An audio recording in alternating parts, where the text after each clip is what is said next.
Thank you for listening to the Speaking with Confidence podcast. Give us a review to tell everyone why you love the podcast. You can also download, like, and share the podcast with friends.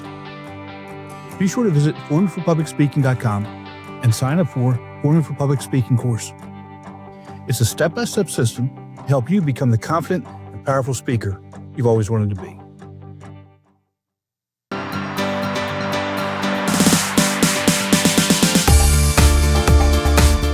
Welcome to Speaking with Confidence. The podcast is here to help you unlock the power of effective public speaking. I'm your host, Tim Newman, and I'm excited to take you on a journey to become a better public speaker.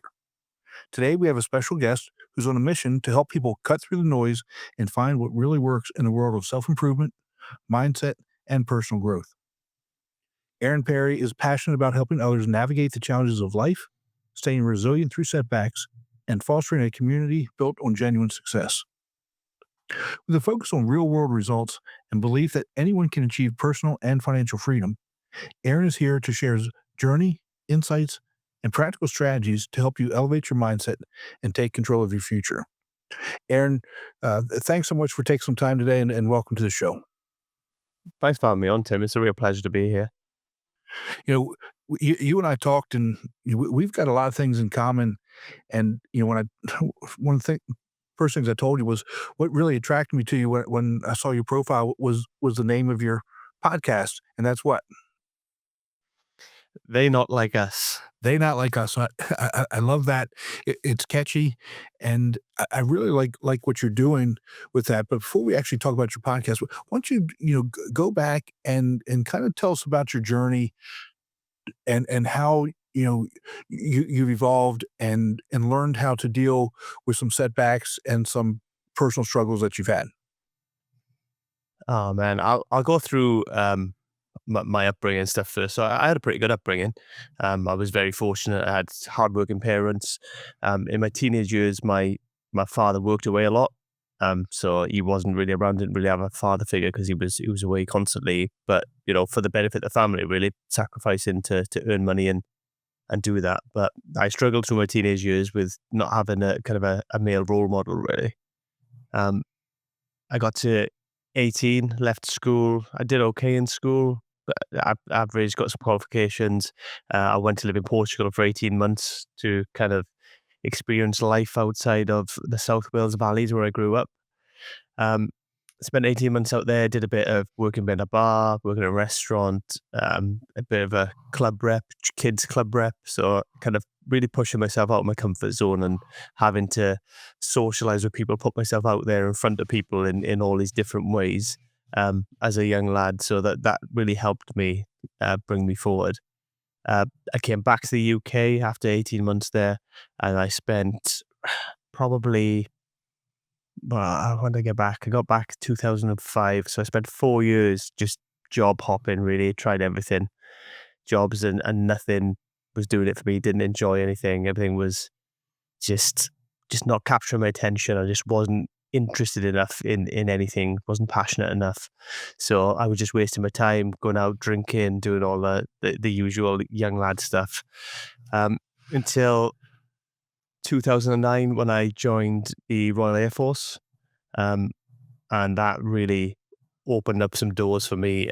Again, pushed me out of my comfort zone. They really worked on, among other things, public speaking. They were really big on us, giving presentations, being able to speak in front of people, being able to deliver a message appropriately, and get enough detail across so people could, use that, because that's what you need in a war zone, essentially. The right information delivered in a way that people can understand.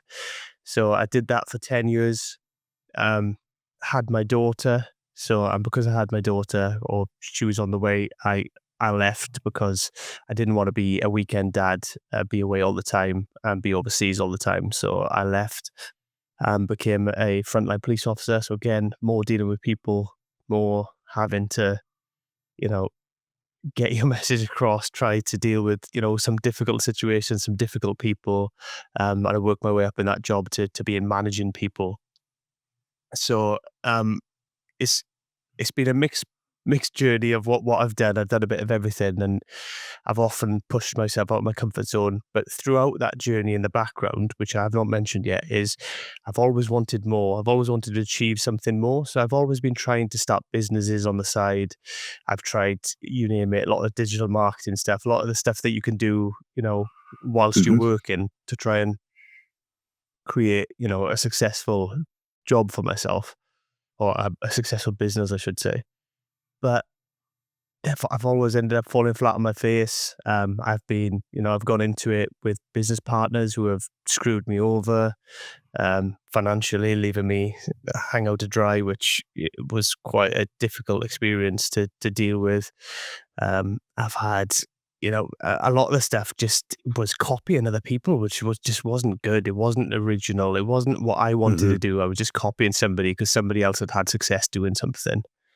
So it wasn't until sort of recently when I've decided, well, and I kind of found myself as a person, and kind of looked within, stopped worrying about what everybody else is thinking, and started focusing on myself. And then that's when I started this podcast and this community to really help other people who are struggling, who want to achieve more but don't know how, or are following the wrong path because they're trying to like conform with what everybody else is doing or follow what somebody else is doing.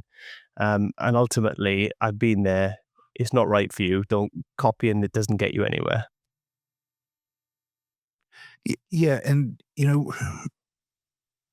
I think that when we look at young professionals today, they are so worried about what other people think, and instead of looking inwards to them and what they want and what's important to them, and how much of that played into, I mean, you talk you mentioned a little bit, but how much did that truly play into your journey, where you would just, really be so worried about what other people were thinking and doing, and making decisions based on that?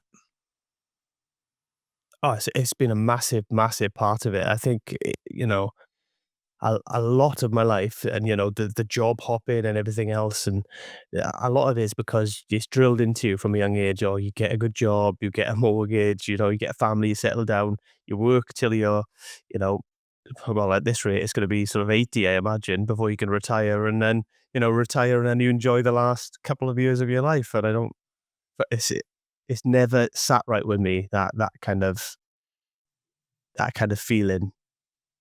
And Mhm. then you kind of do that to kind of please others because you think that's what you should do. You kind of follow that path. And then even when you try to break out, you kind of still so worried about what everybody else is thinking or what everybody else is doing that you're a bit too afraid to commit to anything fully. So you kind of dip your toe in the water. You don't fully go for anything, and you don't back your own convictions. You're too worried about what other people think. So and that's part of what I did. I think if you copy somebody else, we do what somebody else is doing. Oh, well, it's worked for them. It might work for me. And then if it doesn't, I can blame them and say, oh, well, it just doesn't work. And there's that kind of stuff. It's that kind of everybody's everybody's afraid of failure, but not because of that, what it means to them. It's because of what other people will think of them. Yes. Yeah. Yeah. Yeah, And and and and it's when not when helpful for him. no, go ahead. Go ahead. I was just saying it's not helpful, and all it does is hold us back. And the sooner I mean, it took me 39 years to realize, that actually looking inside, finding who you are, what you want, and trying to commit to that, regardless of what anybody else thinks or if they support you, whatever else. Because I have this. I stole it from somewhere, but I can't remember where I stole it from. But it's the with or without you kind of energy. So Mhm. you decide you're going to do something. If people want to come with you on that journey, then great. If they don't, I'm going to do it anyway. And that's the kind of energy that you need to be successful in your life and to give yourself the life that you want, really. Yeah, it's so important because, when you're so worried about what other people are thinking and saying, you it holds you back, so that you can't give, your best effort, your 100% effort, or your attention to that, because you're really holding back. And once we figure out how to let that go, and like you said, just jump in and do it, and give it your all, give it everything that you've got, and and then let the chips fall where they fall.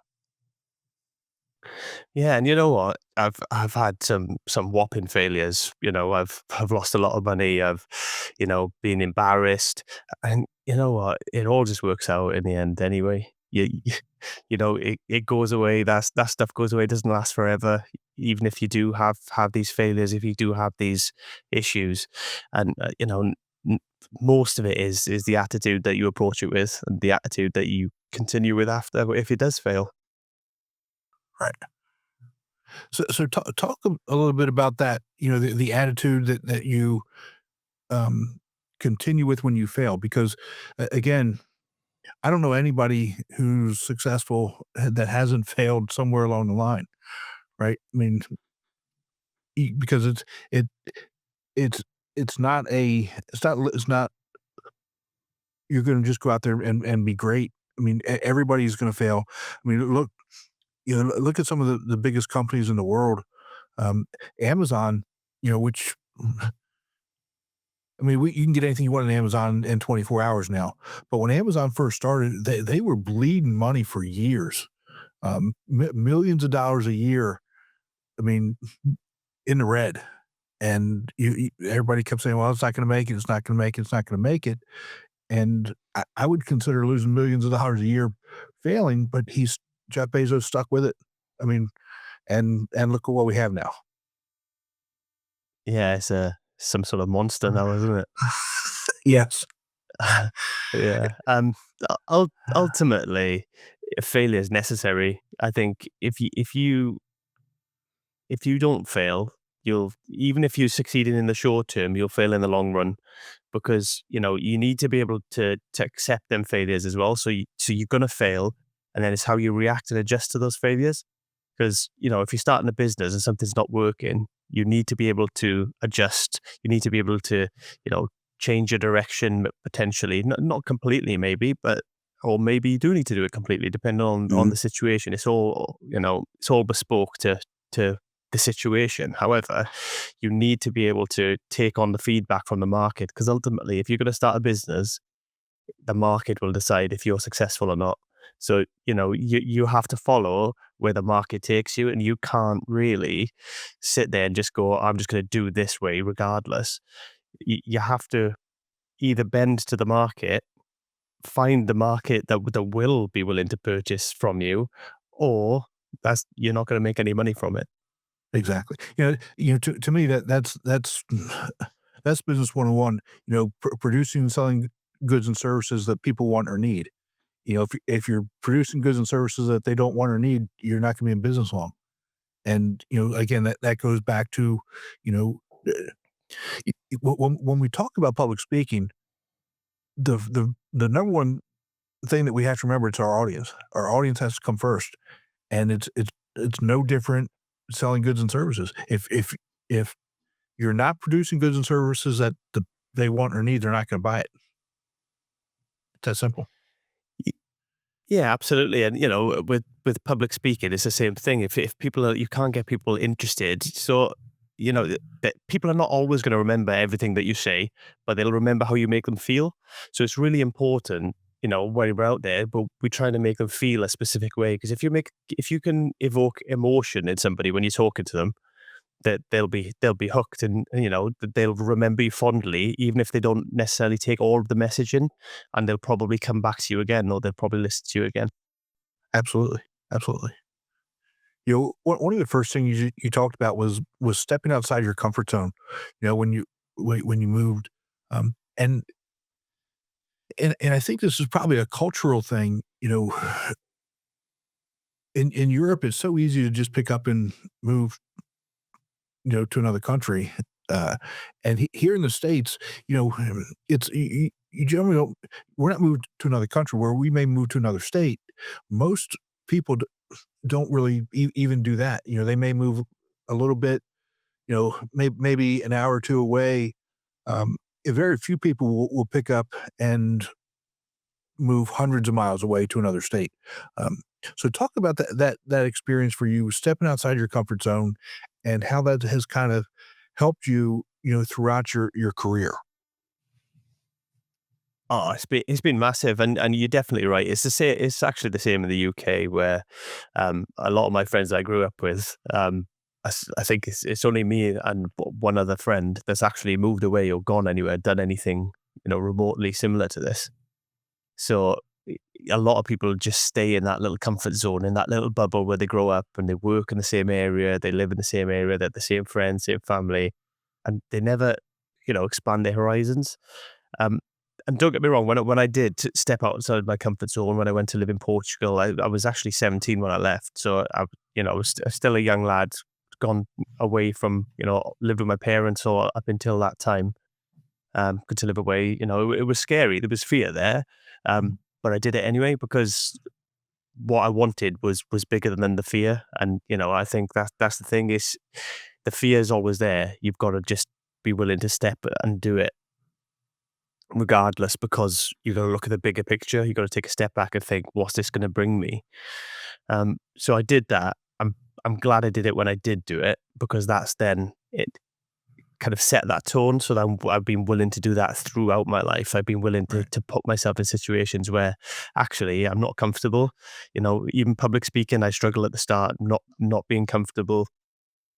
It's the same with everything I did when I joined the military. When I did my initial training, I wasn't Hmm. comfortable. It was difficult, but I found that every single time I've put myself in a situation like that, I've grown as a person and I've developed more skills. I've become more robust, and generally my life's become better as a result of it.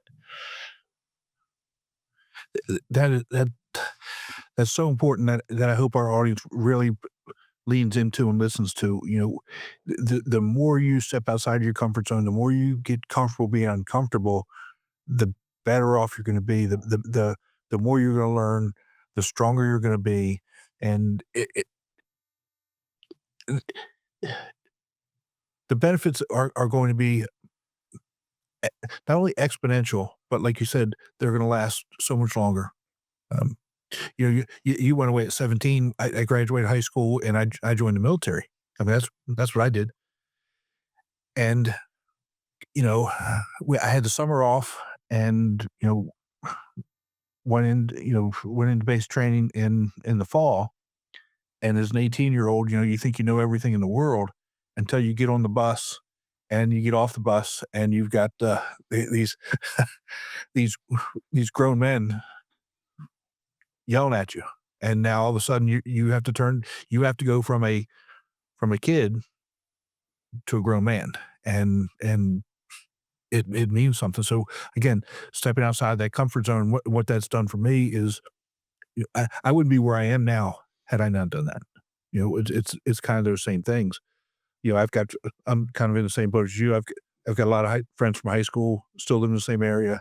Um, we're so the day that we're actually recording this, there's a high school reunion back in my hometown for um, a football team that I played on that went to state championship. You know, everybody's there. Um, I'm obviously not, but I mean, all my friends, they live there, they're doing that, and and again, they've some of them have gone on to do great things, and some have moved away and come back and those types of things, but very few of us actually left, you know, and didn't go Yeah. back, and so it's I harp on it a lot, the importance of stepping outside your comfort zone and getting comfortable being uncomfortable, but, you're the living embodiment of what that can do and how that can actually, change the trajectory of your life. Oh, absolutely. It's something, and the military is brilliant, isn't it, Tim? Let's be honest. It's because they will constantly push you to get the best out of you, and to make you the best person that you can be. So I've had some great experiences in the military, even with the kind of the social elements where they've taken me off skiing, they made me jump off 50-foot cliffs. Well, we've done all sorts of stuff that I never ever would have done if I hadn't joined the military. And it's all stuff that's made me uncomfortable, and it's all stuff that's made me grow as a person. And I think it just gives you some sort of resilience as well, um, which I've brought to my life. And it's been invaluable, really, because especially in nowadays and age, you see a lot of people who just really struggle with the stress of day-to-day life. And there's something to be said for that resilience that you can get by being uncomfortable more often and pushing Yeah. yourself to, to grow and to develop. And so how do you handle that with, because again, you're a sergeant on the police force and you're managing, again, young professionals. How do you manage, that with the younger generation, pushing them to again get better? Because number one, in your job, number one, it's a high stress job. You're dealing with things that most of us can't even imagine, and you're responsible for developing and training and protecting these people, but also pushing them to become better, because eventually somebody in that in that group that you're in charge of is going to have your job. Oh, absolutely. The way I see it is the more leaders you develop from from your team, because a lot of people, and you see it a lot, and I've seen it a lot in my job, that people get to a leadership position and they want to be, everybody look at me, I'm great, I'm this great person, and they put everybody else down to try and elevate themselves. And I've never understood that. I've never understood the concept or why people would do that. But my opinion and the way I look at it is I try to lift everybody up. And if I've got a team of 10, for instance, and I create 5 leaders in that team that go on to, to get my job or the job above and to succeed up the ranks, then I've done a good job as a leader because I've developed those people, and that's my job. My job is to remove obstacles so they can be really good at their job and to help them to develop and get better. And obviously the emotional support and everything else that comes with, some of the difficulty with the role. Yeah, yeah. And again, when you look at wh- when you look at leadership, you mentioned it, that I don't understand how you're an actual leader if you're putting other people down and stepping on them to advance yourself. That to me isn't a leader at all. But again, we see that a lot, and maybe this is where I put rose colored glasses on, that maybe we're not seeing that as much as we used to, and and maybe that we're starting to understand more about human behavior uh, and leadership training, and what especially the younger generations actually need to become better, to become more resilient. Uh, that maybe we are kind of turning the corner. Um, so, what are your thoughts on that? Yeah, maybe, Tim. I still, I think public service, whenever you work for in a government role, I think Yeah, that they always lag behind the private sector. The private sector kind of has the incentive of the financial gain to continue to evolve and get better, and then the public sector kind of follows it behind, kind of gets dragged up behind, and kind of we always find that we are sort of 10 years behind, really. But um, I think there's a lot to be said about the difference in generations. So you get the leaders that move up and become the older generations, and then they're not quite, and they don't understand the younger generation, that they don't take the time to understand. So a lot of what I do in the leadership roles, try to understand where they're coming from, their perspectives, their backgrounds, that kind of stuff. Because if I understand them and what makes them tick, actually I can manage them better, because I can't manage them the same way I would manage, somebody from my generation. And I have, people within my team who are, different generations, and I have to treat them and manage them differently because they respond differently to different things. But I think a lot of the, I'll put it in inverted commas, the old school managers, just have this one way. yes, This is my way. This is what we're doing, and that doesn't really work, I don't think, in a modern society. yeah, and I look at that and I take that a step further, because again, I come from a sport industry background, and if you look at coaches, coaches when I was younger, it was this is the way we're going to do it. You know, barking orders, yelling, and again, that worked for me. It it was fine, but if you look at the younger generations now, you they're not gonna respond to that. and you're not going to get the best out of them by by going that route. I mean, you know, you've got experience, coaching high level rugby clubs, right? Taking care of, um, uh, not the top level, but just under that in a lot of the community programs. What do you see? What did you learn from the younger generation when you served in that role? Oh, that honestly, it was really challenging. So I coached. So it was Northampton Saints community department. So I coached kids from sort of starting out, sort of under nines, sort of 7 and 8 year olds, up to the academy kind of. Those on the border of getting into the academy at sort of 16, 17. Um, and it was difficult at the start. It was really difficult to try and, understand, what made them tick and how to get the best out of them, or how to be the best for them, really, I'd say, actually. But what I found is I actually let them run a lot of the sessions. So I would come in and I would give them options. So I wouldn't come in and dictate and say, we're going to do this drill, we're going to do that drill, we're going to do this drill. I would come in with a number of ideas of my own, and I'd say, right, this is what we want to achieve. Say, if we were working on passing, this is what we want to achieve. How can we do it? And honestly, half the time they'd come up with some great ideas that I didn't even think of, that were even better, and they enjoyed it.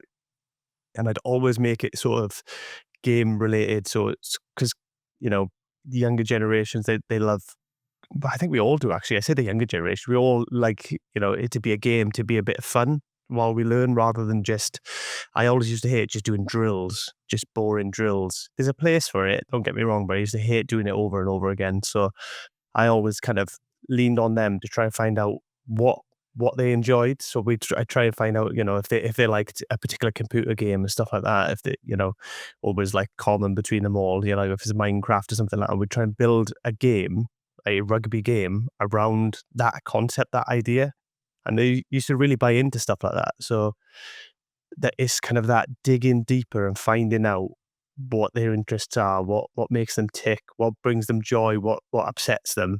And then you try to use that to mold them to learn and to develop towards, the end goal, where, is being, in that instance, is being accomplished rugby players. Right. Yeah, that's a really interesting concept, that, the gamification of skills, um, and skill development, and I think it's, yeah, just listen to you. I think you did a great job of saying, okay, you know, you didn't just give them, we can do whatever we want. You said, these are the skills that we need to learn. This is what we need to accomplish. This is where we want to be. How do you want to get there? And give them some ownership in that. That's uh, the younger generations, really do buy into that. It's I look at, maybe from being a parent's perspective. You've got a daughter. I've got grandkids now. Um, I grew up. You're going to do this because mom said so. Dad said, why? There was no why. You didn't ask why. I mean, you may have asked why once or twice, and then you learned, okay, we're not asking why. Um, and you know what? I've got a 4-year-old granddaughter right now, and there we spent some time with them a couple weeks ago, and she kept asking why to my wife, and I kind of jokingly said to my wife, I said, "D- "You don't tell her why. You tell her because because G said so. This is the way we're doing it because G said so." And she said, I'm not doing that. We can't do that to a 4-year-old." I said, I know, but you've got to find a better way to communicate your why with her. Otherwise, she's going to continue to ask why. Just tell her. Um, and at 4 years old now, if you think about it, again, from that perspective, I think they are so much smarter today than my generation was, or maybe your generation was. Uh, and so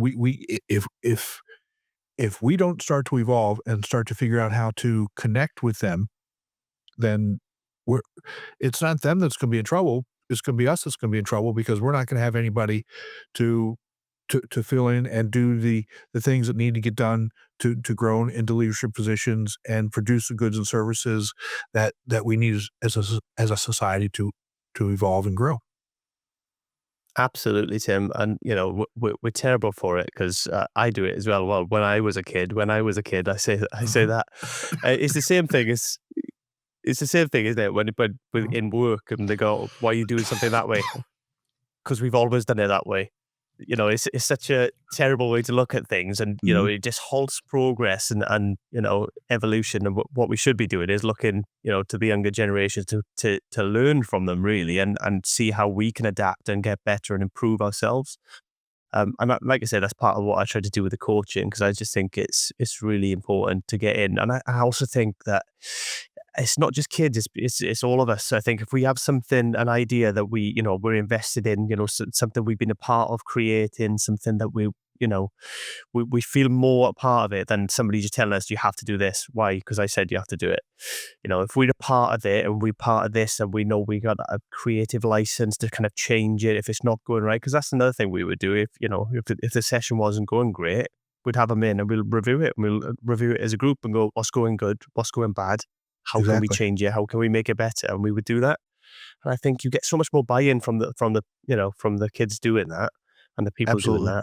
that. And it also translates. So when they were on the field and they were playing, because coaches have this thing, they micromanage training sessions, but when there's a game, there's nothing you can do. They're out in the field and they got to do it for themselves. So I always try to get them to do it for themselves in training, because if Mhm. they can do it for themselves in training, that's the habit. So they'll then do it on the pitch. So they'll go out, they'll play. If something's not going well, they'll get together. They'll have those little quick conversations, in between plays, and then they'll be back trying to fix it. And it's building that mindset into them and that kind of thought process into them rather than prescribing exactly what they need to do all the time. Exactly. Exactly. And as you think about that, what kind of role do you think community plays in personal and professional success, and how can young professionals actually build that supportive network? What um, if you're playing on a team, that's one thing because you've got that network because everybody's going through the same thing together. You're going through practice, you're going through training, you're going through the games, you're going through the season together. But when you step outside of that, how can um, young professionals build that network? That that is a very difficult thing to do, Tim, I think, personally, because we all get tied into our kind of friendship groups and our family and everything else. So we have these pre-built support networks. And unfortunately, and I've said this before, we all kind of we grow up, go through school and life where people kind of put us in categories. We kind of try and fit in with groups, and then we get put in these categories, and then we do that. And we get stuck in those categories all the way through school, and a lot of the time beyond. And this is part of why people don't move away as well. I think is we become kind of categorized. We are this type of person. We work 9 to 5. We do this. We play squash twice a week or something. We're this. That's who we are, and the people around us feel safe with that. And as soon as we start stepping out of that to try and do something else, to go, oh, I'm going to quit my job. I'm going to start a business. I'm going to do this. People start going, well, this isn't safe anymore. We don't know this version of you. So they don't even mean it half the time to be negative, but they can be very negative because they're afraid that you'll go and fail and they want you to be okay. But partly it's because they have this image of you, they have this safe version of you, a predictable version that fits into their world, and they're okay with that. So I often think that, and it's been my experience, that you have to look outside of your group and you have to go elsewhere. So you have to go, and as part of like what I do on my podcast, I've met some great people doing my podcast, like-minded people. But I think you've got to put yourself out there. You've got to go and look for these people.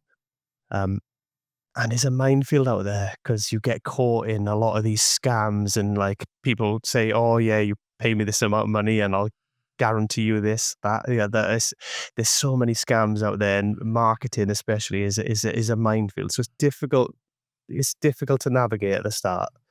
But I would suggest looking for kind of free resources. Like anybody who's listening to your podcast, this is a great resource from this free. It's costing them nothing. The other people who are going to be listening to this are going to be like-minded. You can have guests on you that are like-minded that you could potentially follow, and you can kind of build up networks like that, and maybe reach out, maybe have, message people. I'm sure most people will be willing to help, especially, if they've been in that situation themselves. Yeah, I think that last thing you said is so true. But most people are good people and they want to help. They really are. Now timing may not necessarily always work out, and they may say, I'd love to, but I can't.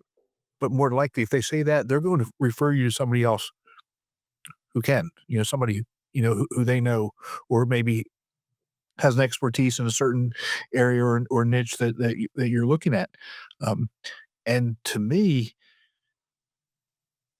it's very difficult for people to say they need help, truly help, right?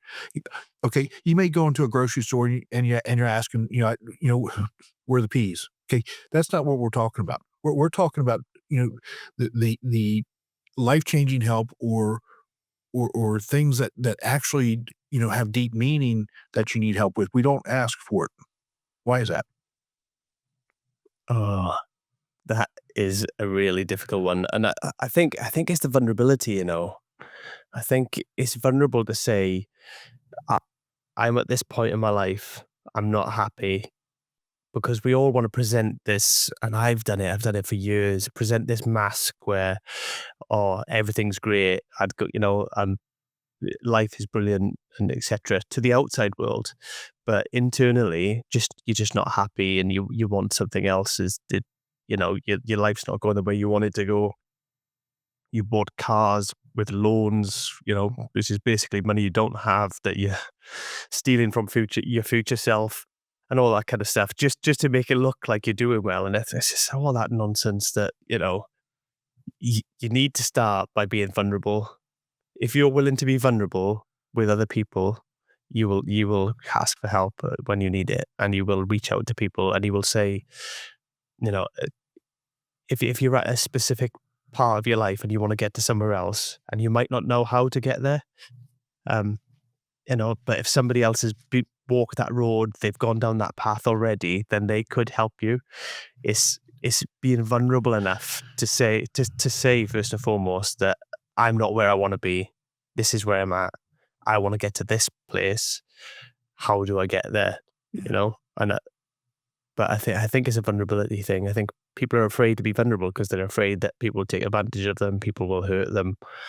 And it's subconscious a lot of the time. A lot of that's not conscious, Right. not consciously thinking that. I think it's just a Right. human thing that Mhm. that's the way we are. But from my experience, when you are willing to be vulnerable with people and you are willing to put yourself out there, good things happen. It Exactly. just, and you attract good people. When you're wearing that mask all the time and you're not willing to be vulnerable, you attract them same type of people. But when you're willing to be vulnerable and put yourself out there, and be, you know, I'm not saying you're not a good person because you're wearing a mask, but be a open, honest person, then you attract them kind of people into your life. Right. Right. And And think a lot of times, they're looking for leaders too, right? The people around you are looking for a leader, and if they see you saying, "Okay, I need help," then it's much easier for them to say, "I need help too." Like if if they look up to you and they see you as somebody that they can trust, more likely than not, they're going to feel better about asking for help themselves as well. absolutely, and I think that's something that I focus on as a leader, and as a parent as well. In front of my kids, if I make a mistake, I'm really quick to own up to the mistake, and to point it out if nobody's noticed it, because actually, you know, like I think I told you this story when we spoke the other day, but like I was on my way to work, picked up a coffee from McDonald's on the way, as I normally do in the morning. Went to put it in the cup holder, and literally poured the entire thing out. It just dropped it, and it just filled up my center console of my car with coffee, which was splooshing around. The first thing I did was laugh about it, and then tell everybody as soon as I got to work. And They were laughing at me watching me clean it up. But I think it's important to show that human side, that vulnerability, and I do it with work mistakes as well. If I make a mistake at work, I'm like, oh yeah, that's my bad. I did that. I didn't know what I was doing, and I messed that up. Um, and I think it's important because if you're willing to do it and put yourself out there, the people who work with you or for you will be much more willing to do that as well. And you just have that better culture, better open, honest Absolutely. culture where you can grow together and realize, oh, actually, I'm not very good at this, but you are. Right. Can you help me with that? Well, I'm really good at this. I can help you with that if you're struggling. And it just builds it. That's how teams work, and that's how things get better. And if somebody makes a mistake, you're not going to get all over them, right? It's And yeah, that's so important, that psychological safety, Mhm. that space to make mistakes. Because Right. I mean, who if you don't expect people to make mistakes, then you're living in a dreamland. Because Exactly. everybody makes mistakes. We're all human, and for me, it's the intention. If the intention's good, it making mistakes does not matter. Exactly. Exactly. So let's talk a little bit about your podcast and what you're doing with that. How did that come about? And um, what do you, what types of successes are you seeing with it? So, I started a podcast, actually. I tried to start a podcast in 2018 when I was still wearing my mask. And I tried to do an in-person podcast, which was much more difficult to do, getting guests, to getting the location, getting the audio right in the location. Oh, it was a nightmare. So that didn't last very long. I think I did 2, maybe 3 episodes, and I kind of binned that off disappointingly. I've come back to it recently in the last year, doing this kind of format where I'm just, um, using Riverside, really. I am. So I'm doing a video link, sorry.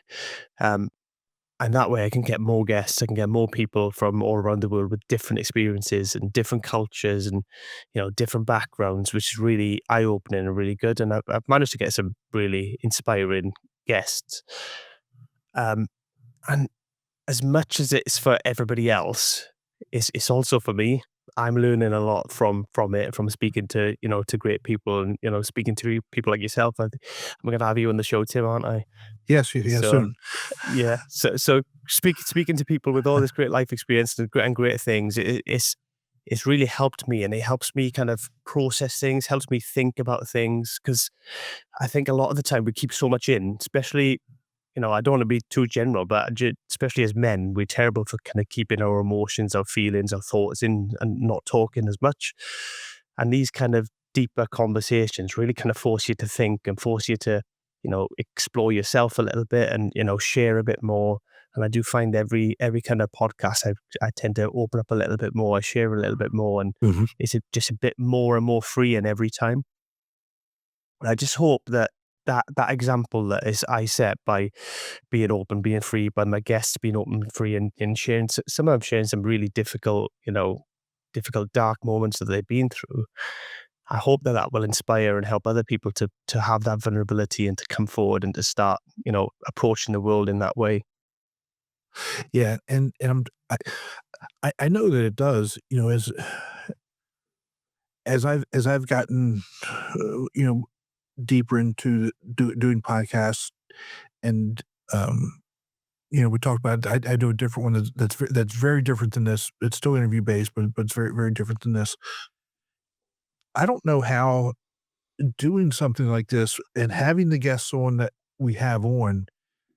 I don't know how you not learn something from other people in different cultures. I mean, because if number one, if you're not learning if you're not learning from those other people, then why are you even doing this? And it you're not really helping your audience either if you're not learning something because we should be taking what we're learning from our guests and evolving to become better at our craft and better thinkers and better understanding of the way different people think, um, their cultures, the way they process things, all those things really come into play. So again, I don't know how we, if you're again, if you're really doing this for the right reasons, I don't know how you'd not learn something from all these people. Really. Oh, definitely. And I think, we can all, especially with social media now, we have these little echo chambers, they call them, don't they? Where we follow all very like-minded people. And it's good to have a different mix of people on and, challenge your thinking sometimes and, not have that confirmation bias where you're constantly just reinforcing the same ideas over and over again, where actually you're looking at other people and you're asking the questions to think, well, maybe there's another way to do this. Maybe there's, Absolutely. I've had, out of all the guests I've had on, all of them have had interesting lives. All of them have, overcome adversity and have their different ways to, deal with it and the different ways that they've come through it, the different ways to be resilient and, to help their mindset or to take the pressure off and enjoy their well-being. And they're all different. So for me, there's always, there's more than one way to skin a cat, as they say. So Absolutely. there's lots of different ways that you can get there. And, I think having lots of different people on, you can kind of take little bits that you like from everyone and see Mhm. what works for you and use. And that's kind of what I've done. My coping mechanisms and the way I am is lots of different bits that I've stolen from other people, really, I like that. That works for me. I'll use that. And some of it doesn't, but, it's still great to have that idea and to even like try things and that's how we get to where we want to go, really. Yeah, exactly. And you know, again, just to take that one of those points there, I spoke with somebody yesterday, who lives in Canada now, but he's Israeli, and one of the things that he does, before he goes on stage to do his public speaking, he does this thing called box breathing. I've heard it before, but I didn't really know what it was, and he told me about how it works and how you can take um, your breaths per minute from like 12 down to 3, and what that does to your heart rate, and how that, you know, calms your body down, and those types of things can be used not only when you go out for public speaking, but any other time that you're in a stressful situation to be able to control your emotions, to control your heart rate, control your thinking so that you can actually start thinking clearly and make better decisions. Absolutely. Breathing is really, really powerful. Yeah. People use it for lots and lots of different things. What is the box breathing method, Tim? Is that like a consistent, is that the 4-7-8 method or is it different? So and I'm if I get it wrong, internet, please, don't jump on me, but it's, um, you inhale and hold it for 5 seconds. Oh, I know no, of one no, that is a 4-second inhale, 7-second yeah, hold, and then an 8-second exhale. It's I imagine it's similar to that. it's very similar, and I gotta go back and look at what he said, but it's 4 or 5-second intervals. So total of 20 seconds, and, you end up breathing, um 3 times. So maybe it's inhale for 5 seconds, hold it for 5 seconds. Yeah, that's what it is. It's inhale for 5 seconds, hold it for 5 seconds, exhale for 5 seconds, and hold that before you inhale again for 5 seconds. Cool.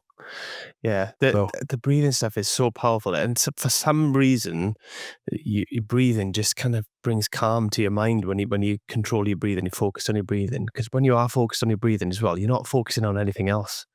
right. You because I don't know what other people are like, especially if you're gonna do some public speaking. I imagine that their minds are like mine, will just constantly go and think of the worst case scenario, thinking of this, thinking of that.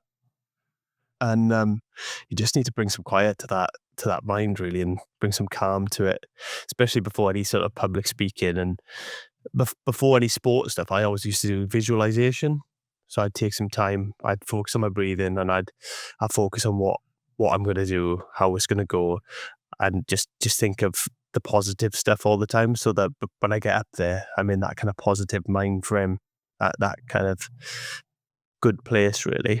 Yeah, yeah. Well, that's awesome. Is there anything else that we haven't talked about that you want to share with the audience? I think just to continue with public speaking, I think because obviously I've not said too much about it, and I'm conscious of that. But I think a lot of it is when we go on and we talk and we're public speaking, we think about ourselves a lot. Mhm. We just shift our focus to the audience or to the people out there, and have our focus outward when we're doing that kind of that public speaking. Is I think that just adds to it. That definitely does for me. That adds to my kind of Mhm. nervousness. I'm thinking, oh, well, I'm doing this or I'm doing that. Focus on other people. If you can shift that focus outward, everything will just be a lot easier for you because you'll be much less critical. You'll be less worried about what you're doing, and you just kind of naturally relax into what you're doing. Yeah, and the reality is what people don't truly understand is they're not thinking about what you're doing anyway because they have the same thoughts that you do. They're worried about what other people are thinking about them Yeah, most because of the time.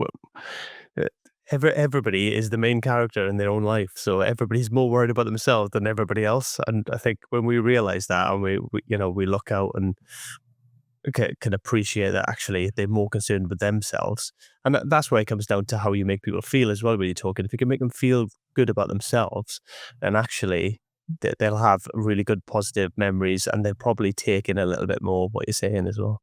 Exactly. Exactly. So where can people find you? I know we talked about your podcast. They not like us, but where else can they find you? Yeah, so my podcast is on all the major platforms like Spotify and Apple Podcasts and YouTube. I have a website called theynotlikeus.co.uk, and it has links to all my social media and to the podcast themselves. So that's probably the best place if they want to find me. But um, yeah, no, I'm on every platform: TikTok, YouTube, everything apart from LinkedIn. Really, I've got LinkedIn, but I just don't use it. There's that TikTok thing again. I know we talked about it, Yeah, and I'm still dragging my feet on it, but I know eventually I'll get there. But I'll put all your links in the show notes, and I'll link to the podcast and those other things. But Aaron, thank you so much for taking some time and talking with us. I I really do think that the more people hear that the message that you're giving, that it's okay to be vulnerable. It's okay to have self-doubt, and it's more about how we get over it and to just go about achieving the things that we want to achieve and being great at life.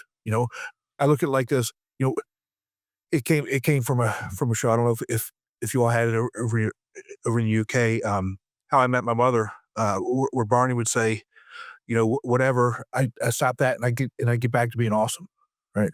I stop thinking about that and I get back to being awesome. That's kind of how I operate my life. If I'm sick, I stop being sick and get back to being awesome.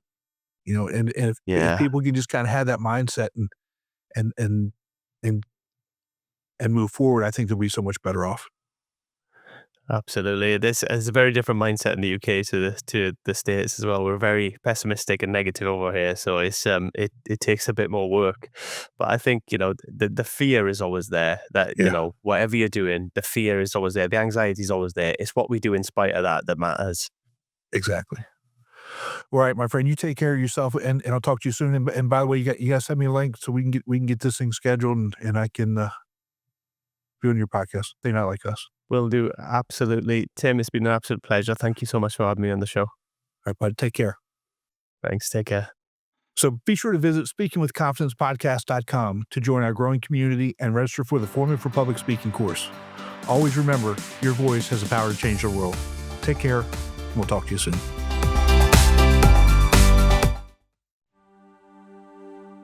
I hope you enjoyed the latest episode of Speaking with Confidence. Give us a review to tell everyone why you love the podcast. You can also download, like, and share the podcast with friends. Be sure to visit formingforpublicspeaking.com and sign up for the Forming for Public Speaking course. It's a step-by-step system to help you become the confident and powerful speaker you've always wanted to be. We'll see you next time. Take care.